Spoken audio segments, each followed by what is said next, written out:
to Global Value. In today's video, we are going to be performing a fundamental stock analysis of NIO Inc., ticker symbol NIO, NIO. Currently, NIO is trading for $17.64 per share. Over the past year, they are down 51%. However, over 3 years, they're up at a rate of 84% compounded annually. Even with their massive drawdown over the past year, they're still an 8-bagger over this time frame. From their low to their high over the last 3 years, they're a 30-bagger.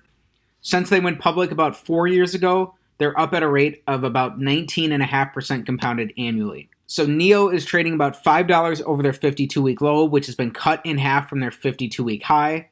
About 3.5% of their shares outstanding are currently sold short, and they have a $29 billion market cap. For some background about the business, NIO is a leading electric vehicle manufacturer targeting the premium segment. Founded in November 2014, NIO designs, develops, jointly manufactures, and sells premium smart electric vehicles. The company differentiates itself through continuous technological breakthroughs and innovations, such as battery swapping and autonomous driving technologies. NIO launched their first model, its ES8 7-seater electric SUV, in December of 2017, and it began deliveries in June of 2018. Its current model portfolio includes mid-size to large sedans and SUVs. It sold over 91,000 electric vehicles in 2021, which accounted for about 2.7% of the Chinese new electric vehicles market. The company was formerly known as Next EV Inc. and changed its name to NIO Inc. in July of 2017. NIO Inc. was incorporated in 2014 and is headquartered in Shanghai, China. So for today's fundamental analysis, we are going to be performing the Select 6 analysis, taking a checklist-style approach of 6 standard financial metrics to come to a holistic and beginning understanding of NIO based off of their business fundamentals. So this analysis is still a work in progress, and it's an opportunity to learn in public. It's going to continue to improve and get better over time. So with that said, let's get right into our analysis. Starting off with metric number 1, we want their average return on capital over the last 5 years to be above 14%. So the average publicly listed business earns about a 7% return on capital. If we would have gotten 14% here, that would have given us a margin of safety based off the overall quality of the business. For NIO, they've had negative returns on capital in all 5 of these years. So this is going to be an X to start off here on metric number 1.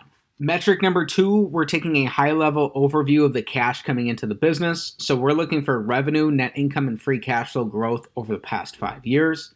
This metric is all or nothing in nature. Either all of these are going to be up for a check, or if even one of them is down, this entire metric is going to be an X. NIO did not start generating revenues until 2018. Since then, their revenues are up nearly 7 times. Their earnings are still down as they're spending more than they're earning in their business, but they have managed to cut their free cash flow losses in half, even though their free cash flows are still negative. Because their earnings loss grew, this metric is going to be another X here on metric number 2. Metric number 3 is building off of the previous metric, but we're taking the perspective of an individual shareholder in the business by looking at this on a per share basis. Here we want earnings per share to have grown over the last 5 years. So technically, NIO does this. They've actually diluted existing shareholders by about 56%. Basically, they're spreading a larger loss over a larger base of shares outstanding, and they've diluted shares faster than they've dropped in earnings. Really, what we're seeing is the worst of both worlds, where they've had a worse earnings loss and they've had shareholder dilution.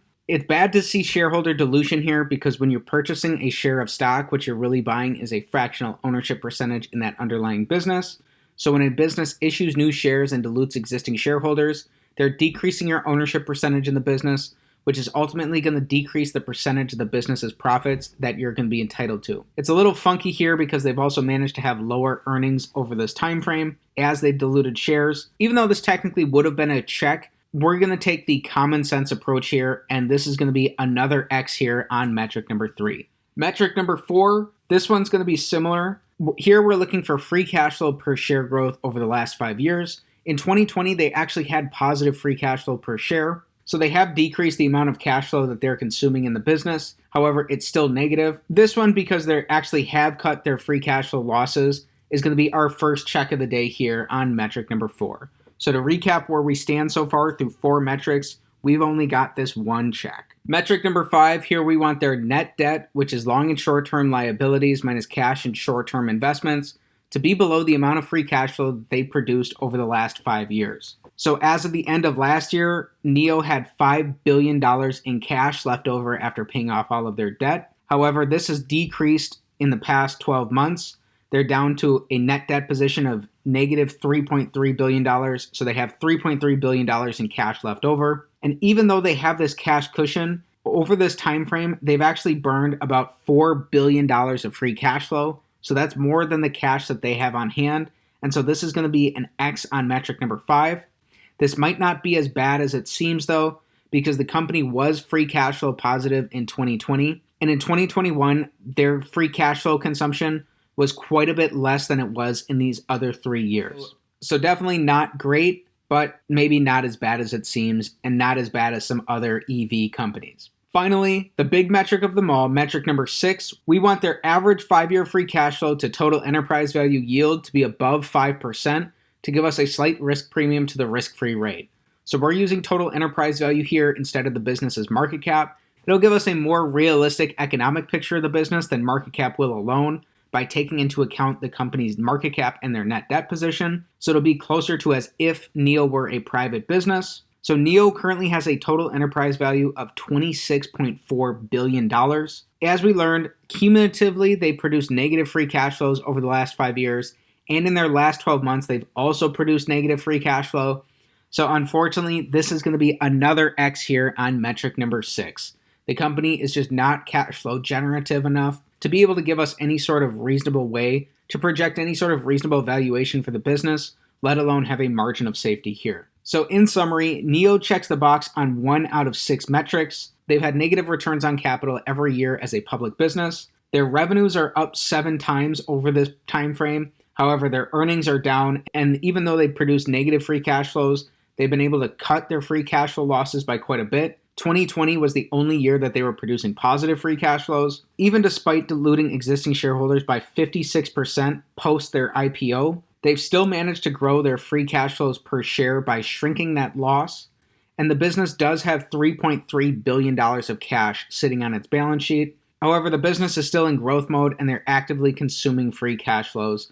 So unless something were to change in that regard and they could get back to being free cash flow generative again, this business is just going to be too difficult to put a reasonable valuation on through a beginning holistic analysis like this. If you're interested in learning more about NIO, I would highly recommend diving into the company's 10Ks and reading through those annual reports to get a better sense of the company's history and a better sense of their business overall. You can also learn about the risks and opportunities of the company and how management is approaching capital allocation. Then want to be fully transparent that this analysis is not financial advice. It is not a buy or sell recommendation of any security. And before considering any investment decision, please consult with the properly licensed and registered financial and legal professionals. As a value investor, you ultimately want to come to understand a business as if you owned 100% of it. So even though NIO only checks the box on 1 out of 6 of the metrics we were looking for, that doesn't mean you're necessarily going to write this company off entirely. It just means that it might not be a screaming candidate to do more homework on here. But again, if you're interested in doing the work and learning more about the business, go right ahead and read through some of the company's filings. So with that said, that's it for today's fundamental stock analysis of NIO Inc., ticker symbol NIO. If you enjoyed today's video, please be sure to like the video, subscribe to the channel for more stock analysis videos, and comment down below what business you want me to take a look at next time. Thanks for learning about NIO with me today, and have a great day.